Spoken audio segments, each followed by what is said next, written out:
Ayon sa isang reliable source, ay nagdadalang tao na raw si Lovie Po. Pero mas nagulat sa sinabi ng isa pang source na 7 buwan na raw ang ipinagbubuntis ng premyadong aktres.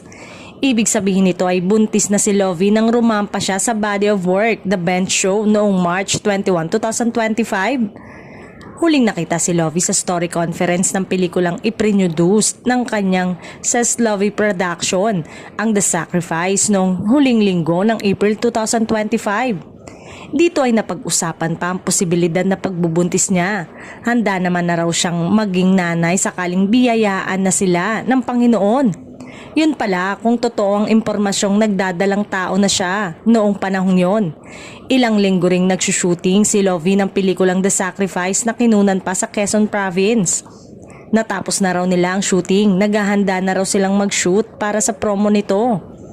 Kinontak rin ang ilang taong malapit kay Lovie para kumpirmahin ang balitang buntis siya pero wala raw silang alam. Nakatutok daw kasi ang aktres sa first film production ng kanyang Says Lovie Production kaya hindi pa sila nakakapag-update sa tunay nitong kalagayan.